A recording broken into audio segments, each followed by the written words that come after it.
to Breaking Par with Bernard Sheridan, the golf instruction podcast that helps you take control of your game. Now, here's your host, the founder of Par Breakers Golf Academy and certified Golf Channel Swing Fix instructor, Bernard Sheridan. So, Jason, welcome to Breaking Par. So glad for you to take some time out of your busy schedule to be with us today. And so, how are things up there in Canada? Things are pretty good. We actually just got bombed with about 1.5 feet of snow, so I kind of wish I was back in Florida again, but that's just the way a cookie crumbles, I guess. Yeah, so, you probably deal with a lot of that being up there in Canada. When you're in that situation, what are some of the things that you're doing? Are you teaching at this time of the year and inside, or do you have a setup like that? I do. I work out of the Golf Lab, which is probably the, I guess, Canada's premier indoor teaching facility and maybe North America's. It really has everything under the sun there that you need. Like, if you name it, they've got it. They've got AMM, they've got a full gym, they got chiro physio, they've got a short game area, 10, I think, hitting bays, all with TrackMans and 2 plasma screens with V1 on them. So we have a really good setup there that it's actually Liam Mucklow that has the setup, and I work out of there. Don't work for him, but bring my students there and work over the winter to get ready for the spring, because that's the best time to actually make any changes that you're going to make from a physical standpoint. And then when you're during season, where are you working out of then? So I'm director of instruction at Winddance Golf Club, which is a Club Link property, similar to the Club Corp, but model that they have in the States. And they have some kind of partnership there together. So I'm based out of there in the summertime, springtime, I guess, till October. And then, we move into, actually probably take about a month off, November, or maybe even a little bit of December off, and then start back up. I think it's important for people to have that little bit of a layoff. And really in Canada, we're kind of conditioned that way. I think all across the northern border of the U.S., I think everyone's conditioned that way. They seem to go into other sports. They go into hockey, obviously, here in Canada. Curling, skiing, snowmobiling, all kinds of things. People just have a different mindset. So it's hard to change that, but people are starting to come around to it. And with the lab, they have the ability to do so. So and there's a few other indoor teaching places, Bubbles and whatnot, that are in Toronto that people can then work out of. Do you since you're in Canada, like, how long is the season up there really when they're, people get out and really start to play, and then when they're kind of shutting it down? I guess really we're probably the same as the New York, Philly area.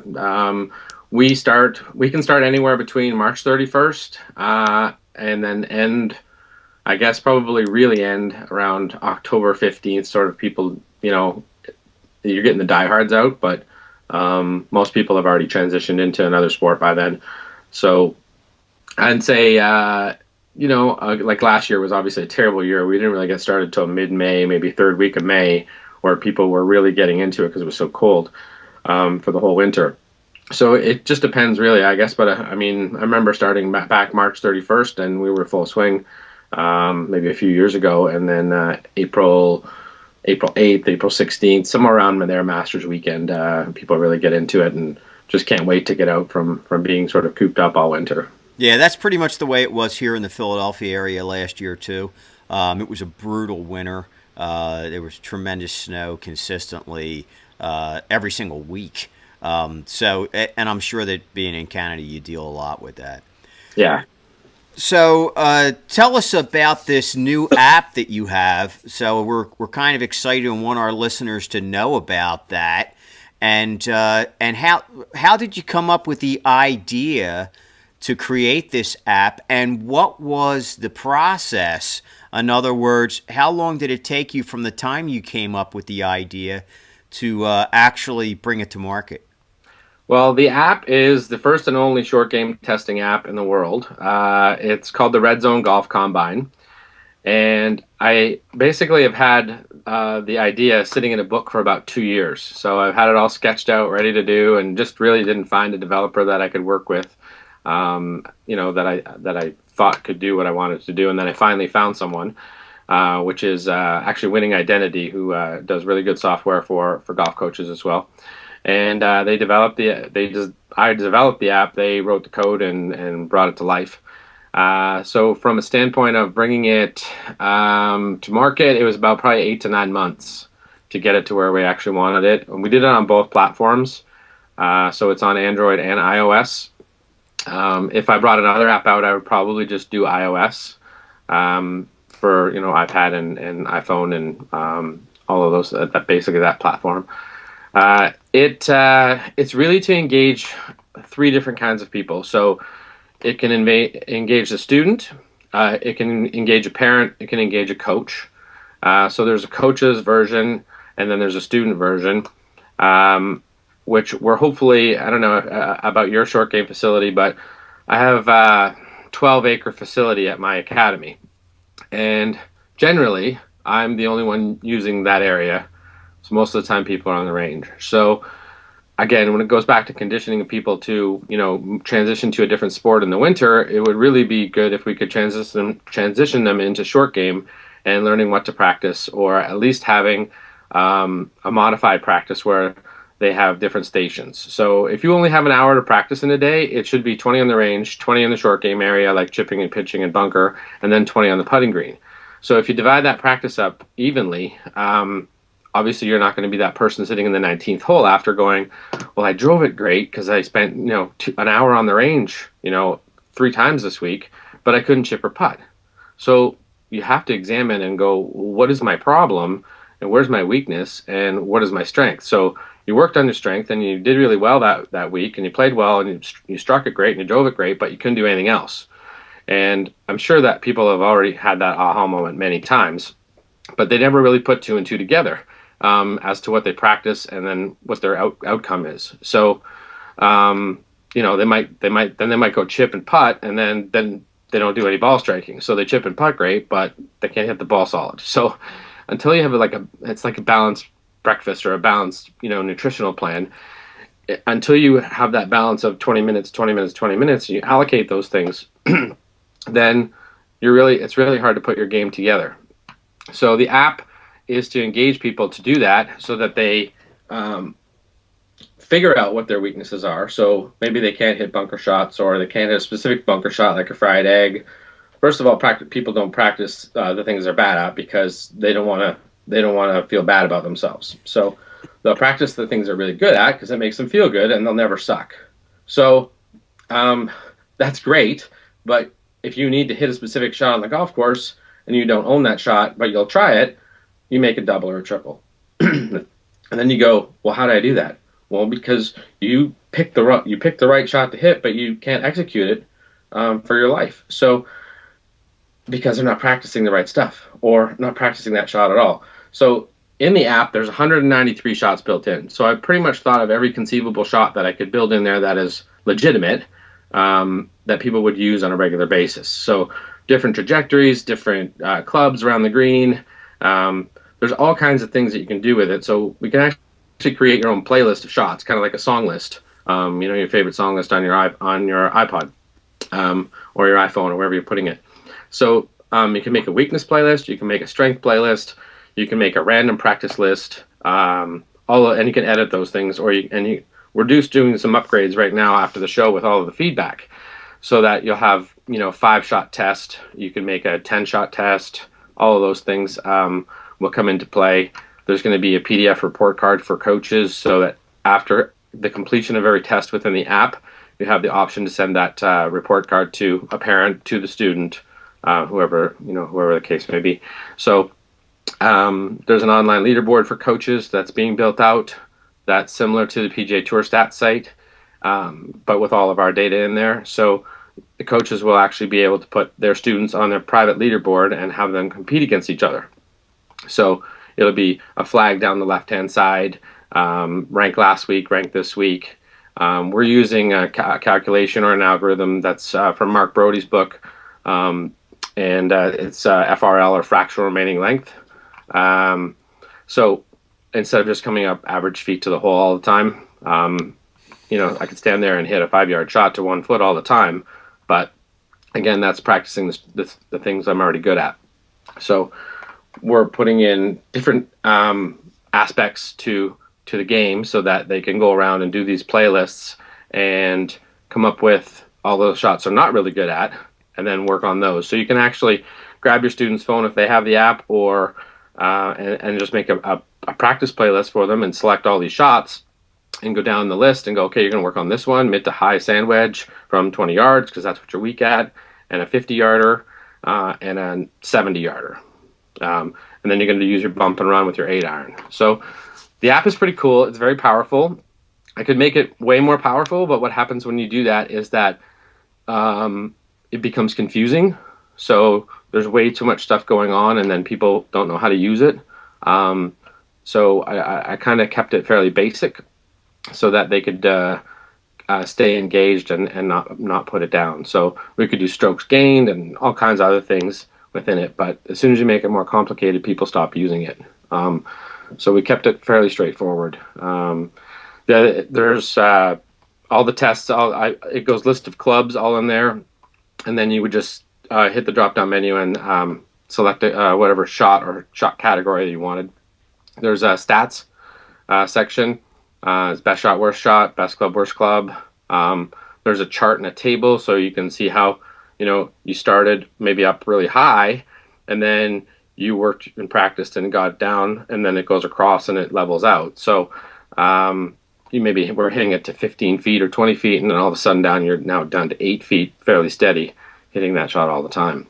So those are the things that it does. There's an online, there's an all-time leaderboard, and then there's a by test leaderboard, and then there's today's leaderboard. So you'll always see where you sort of are in the app at all times, and competing against people worldwide. That's exciting. I mean, it's there's so much information in there that a student can get, and then the other great thing about it is, there's a lot of students that they don't really know which shot they need to work on. So, I mean, here they can go through a whole bunch. I mean, you said there's 193 different shots. Yeah. So that's a good amount of shots for students to say, okay, maybe I should try this shot and work on this. Let me see if I can do this, and let me see what the results are. And I know that a lot of players who are mid-handicap, which I believe in, and what I have found is the bulk of the students or the players that are taking lessons are somewhere between an 8 and a 15 handicap. But a lot of them, they're not really sure what to work on. They're, like you said, they go to the range, they work on full shots. They might work on some short game and putting, but there's not specific shots that they're working on. That's a variety. So they really don't know what to work on. I think that's what I find with a lot of the students that I deal with. It's they really aren't sure. So this is a type of thing that it can open up that window to them to better have an insight as to, hey, here's all these different shots that you might face. You might never face some of them ever, but a chunk of them you're going to face. So this is a great way for you to dive in and to start to work on that part of your game. And I think, too, that many players, they really don't devote a lot of time to short game. No, I have a 12,000 square foot chipping green and a bunker and an 18,000 square foot putting green. And generally, if I'm on one of those, there might be one person on the putting green, and generally there's nobody in the chipping area. So, I mean, it's unfortunate, but that's just the way it is. And I mean, what I do a lot is I teach a lot more on the course than I do actually in that practice arena. So it's more situational training, so that once they have learned a skill, we have to transfer or train that onto the golf course. So I really don't care if they're good on the range. You can put a score on the scorecard on the range. So getting them to execute those shots and in a pressure situation where they're actually faced with that shot, they can actually recall those things when they're in a game situation, or when in their club championship, or hey, I've hit that shot before, so I know I can do it. And then basically they're going to own that skill, and hopefully they build that into their tools or or shots in the bag, which is what I try and do with players. I try and put shots in their bag versus, just working on technical stuff. Sure. So why do you think it is that the bulk of players aren't practicing short game? Is it due to the fact that maybe there's not a short game area that at their facility that's available to them?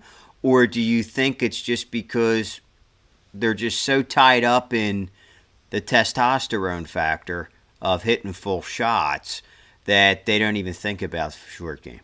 Well, when it comes down to what's being sold to them, they're always sold distance. So manufacturers are selling distance every time you see a commercial on TV. It's not, hey, look, check out our wedges. They create more spin. Or I don't think I've ever seen a putter commercial from any manufacturer. It's always a driving commercial or new irons, but nothing to do with short game. Really, that's what's being sort of sold to them, and that's what they buy into. So it's our role, it's our job, or our role to educate them as to what to practice so that they have that balanced sort of breakfast, so to speak, so that they actually can work on the stuff that they need to work on so they can develop their skills and score better. There's all kinds of different statistics and different analogies based on, what they're trying to get out there from a market standpoint. But maybe the only wedge commercial I've seen is the Hopkins golf guy. Right. But that's the only product that he really has. Right. So he's pushing that. But for the most part, major manufacturers don't push short game equipment because it's not exciting. So it may not be exciting, but if you want to lower your handicap, you have to have the ability to be able to get it up and down. You're not going to hit 18 greens in a row, all the way through. It'd be great if you did. Then hopefully your putting's good and you had 36 shots and 36 putts. Then you shoot 72. But really, that doesn't always work out.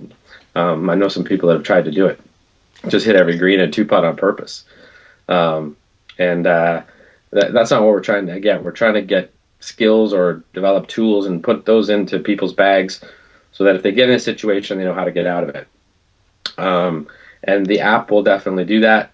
Point out what you're good at, point out what you're not good at, and then you can focus on both. So build weaknesses, maintain strengths if they're already there, and then we want to go from here so that maybe I now have a flop shot. I might not be good at the 5-yard one, but maybe I'm good at the 10-yard one.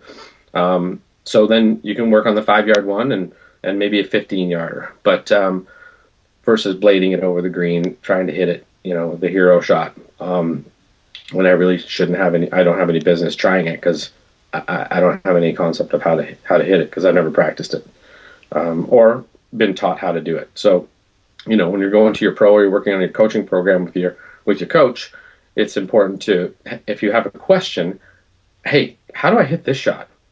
Most people they don't ask. I ask more questions than my students.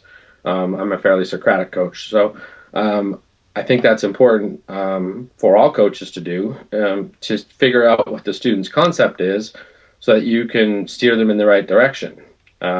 Versus nobody likes to be told what to do all the time.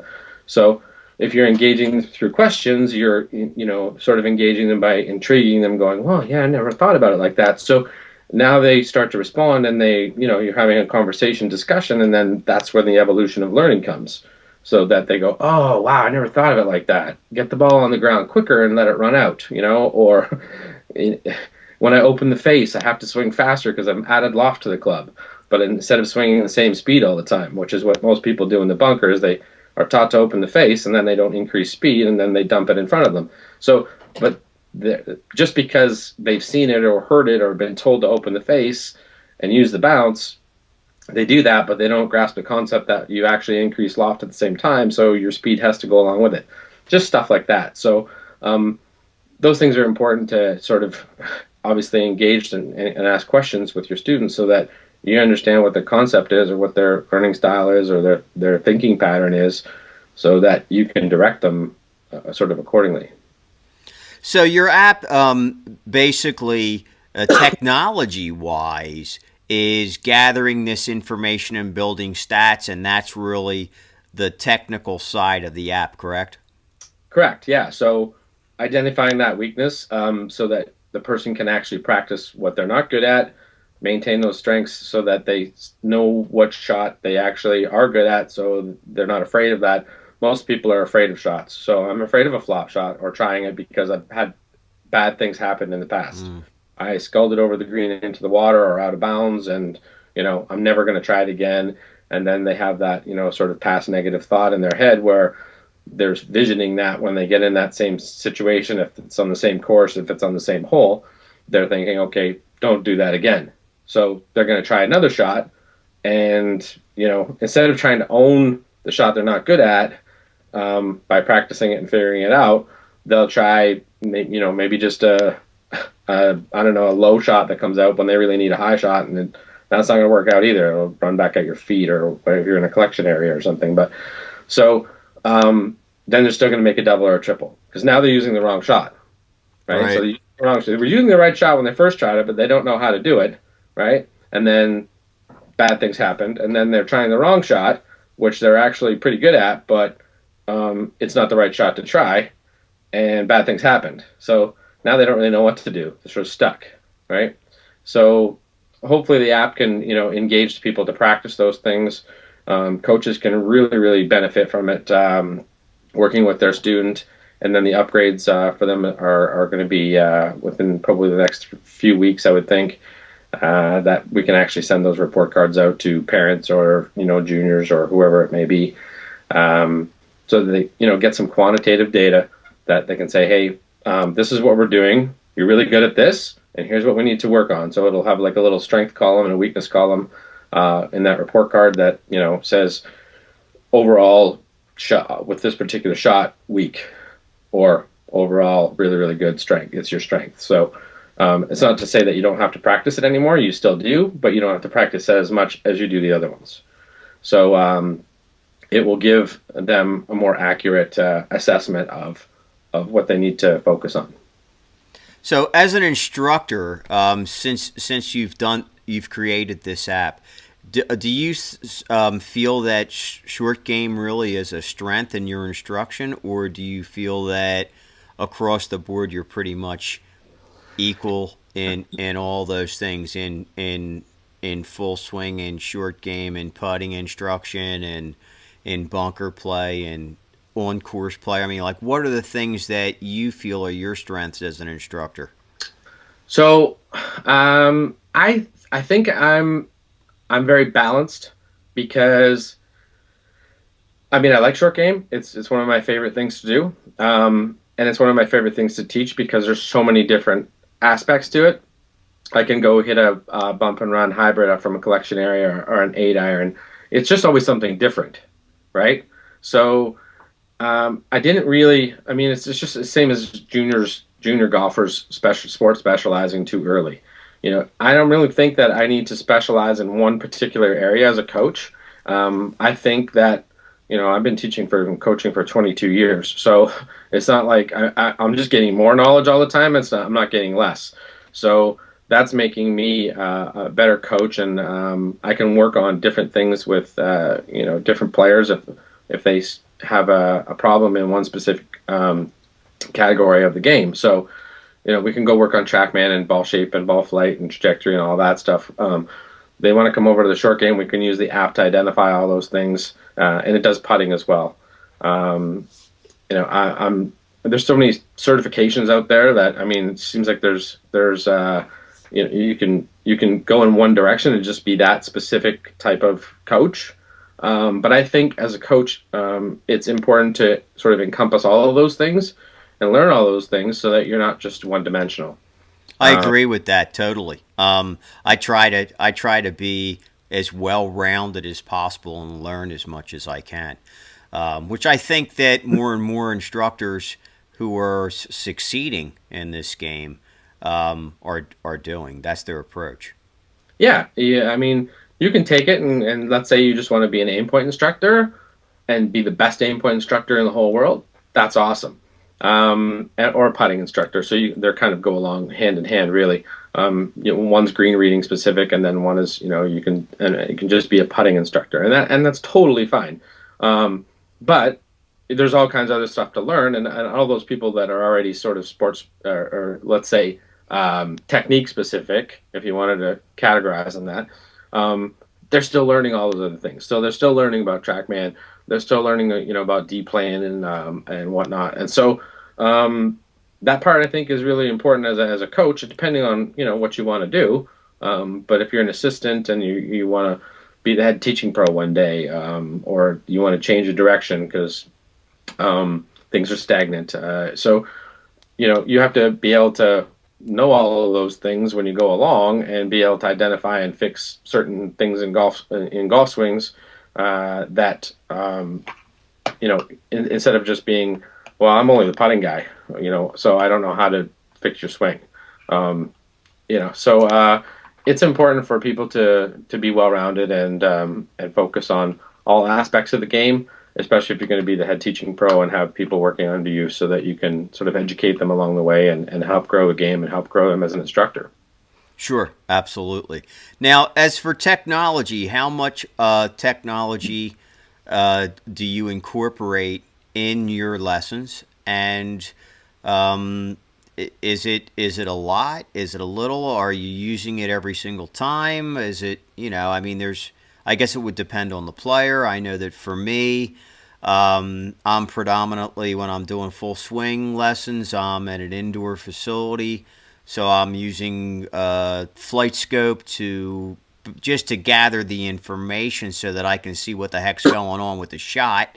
If we're outside, I'm not using Flight Scope. It's a rarity that I use Flight Scope or that I get extremely technical when I'm doing lessons on the range, or if I'm on the golf course itself, I'm not using a lot of that type stuff. So how much of it do you incorporate into your lessons, and do you think that there's right now an overemphasis on that technology? I wouldn't say it's overemphasized, but I'm pretty much doing the same as you. So at the golf lab, in the winter, when I bring students in there, I focus on using the use of TrackMan, and if we need to use anything else like the AMM or Sand Balance Lab or Sand Pot Lab, that technical information in the wintertime is the best time to make change because they're not playing golf. So for the most part, I may go away on a trip or something, right, for a week at a time or something, but they're not going to. So it's okay for them to think at that time, at this time of year. But I don't want them thinking during the playing season because I want them to already have that transition over into feel. Right. So you have type A people that are, really, really high thinkers and very, very mechanical and technical. And I try and change those people actually and blend more feel into their game and take the thinking out of it because they're too critical. So what usually happens is that snowball affects, down the road, and all of a sudden they make a double and another double because they're working on technical information on the sixth hole when they start to play. So I try and bring them down from the technical and build a little bit more feel in there so they, again, have that balance. I keep using that word balance as sort of a buzzword, but it's important. Life balance is important. Tour players, when they're playing really well, have great life balance. So the same thing should happen with technical and field players. So I use it more in the wintertime, and I get away from it in the summertime because I want them to be able to be instinctive on the range or on the golf course so that they can see the shot, they can see the shape, they can see the flight, and they can make the right decision. And I'm probably 70% on the golf course teaching in the summer anyway, and 30% on the range, maybe 60-40, depends on the player and the ability of them. So if it's a newer player, I'm probably a little bit more on the range, maybe 50-50. But all my coaching programs encompass going on the course and transfer training. So it doesn't matter which one, if it's the very basic one or it's the high-level ones. So that part's important because, again, I want them to be able to learn how to hit those shots in the environment they're actually going to be doing it. That's the only thing with golf is that it's unlike hockey, unlike soccer, unlike tennis. All those other sports play or practice in the same environment they play. Yeah. And we don't in golf. We are in two separate environments. And then we have to be able to take it to the course. So there's almost like a claustrophobic experience that happens with a lot of people on the first tee. So we've got a big wide range, and then all of a sudden the first hole looks like that, right? So even if it's wide, it still looks narrow to some people, because now there's pressure and they have to get in a specific area. So, and then they're afraid of, on the first tee, looking like a bozo and topping it or slicing it out of bounds or hitting it in the water or wherever the hole calls for, or whatever the shape of that hole is, whatever trouble's there. And most people's problem is that fear word. They're afraid of bad things happening or the outcome before it's even happened, right? Yeah. Yep. So when they've hit good shots on some holes, I always play number 3 really well. I always hit a good tee shot on number 5, right? So they're actually they're in future positive, going, oh, I've done this before in this, on this specific hole and had good outcomes. So they recall those things. But when they get on number 17 and there's water or pond in front, they go, oh man, I hit it in the pond last time. So don't do that again. So they either hit it so far past the pond, they're in more trouble, or so far right or left to avoid it that, again, you're in a bad situation.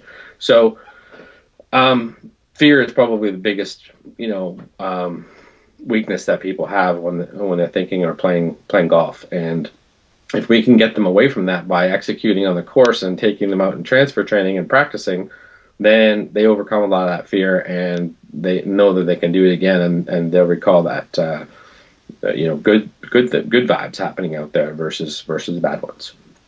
So as because we're winding down on our time here, but sure. as a word of wisdom, or if you were going to have one nugget of wisdom that you would drop on our listeners in Par Nation, what would that be as a takeaway for them? So I always have this phrase that I use quite a bit, and I've put it on Twitter a few times. The biggest, let's see, the hardest skill for a golfer to learn is the ability to accept the outcome. So once you accept the outcome, it's much easier to move on. So whether you count to 10, I also say the first step past a bad shot must be known as a forgotten step. So as soon as you move forwards, we need to forget about that poor outcome, because we can't fix it. It counts, it's on the card. So let's go fix the next one and hit a better shot into the green or wherever you are situated on the course. So there's maybe 2 little quotes that I use a lot, because most people can't accept outcome. So they hit a bad shot and slice it way right, and whatever happens, and then they get they get in that same kind of a situation with that same club or a different club. Let's say from their 150, and then they're going, okay, I hope I don't do that again like I did on the last shot. So they made a double, and then it sort of snowballs and bleeds over into the next, and then they make another double and another double, and they go, okay, my score's gone. I'm going to mail it in. So, and then they go par. Right. Well, that's because they forgot they took the pressure off now. Right. So, yeah. So now they don't even care about what the outcome is, so and then it's the outcome becomes good. Yeah. So their expectations and emotions change based on what has already previously happened in those 3 holes, and they've now let it go and they're moving on. But if you move on from that first bad shot and just you happen to make a double, then it's you have to be able to go on to the next hole or next shot and go, okay, let's just do a little bit better than the last shot and figure out what we need to do. And I always get players to fix it right away, fix the feel right away. There's usually 3 people around if you're playing in a foursome, and you're waiting for them anyway. So why not just rehearse your backswing and figure out what the bad feel was and try and get the right feel before you move to the next? Because usually if you're hitting into a green, you're going to be chipping or pitching or hitting a bunker shot or a long putt. So fix the feel right there so that you've already fixed it. Oh, okay, there it is right there. Now when I get to the next tee, I've already got the new feel, and I just rehearse it again and go, yeah, that's it. All right, I'm good. And then hopefully execute a really good shot. So rather than stewing on it for the next 2 or 3 holes and still worried about that one particular shot. So if they can accept the outcome like right away and go, okay, that was a poor shot. I need to do that better. Let me fix the feel and then move on and go hit the next chip shot or pitch shot or putt. I think that will benefit a lot of people down the road. But it's a hard thing to do. It's easy to say, but it's the acceptance part of the mental part of it that they have to have that let go of it, right? And if you can let go mentally, then and move on, because you can't fix it, it still counts. So I think people will benefit from that and be able to get better and just move on from that really bad outcome. So if people want to get in touch with you, if they're in Canada, and they want to take a lesson with you, what is the best way that they can do that? So they can you can reach me. I'm on all social media platforms pretty much. So I'm JasonHelmanGolf.com. So that's JasonHelman, golf.com. On Facebook, same thing under Jason Helman Golf. Twitter, Jason Helman Golf. Pinterest, Jason Helman Golf. Instagram, Jason Helman Golf. It's just all branded under that. For the app, it's RedZoneGolfCombine.com. So they can go on there and download the trial version. It's 99 cents. You can mess around with all 193 shots before it asks you to upgrade to the student version, which is $4.99 a month.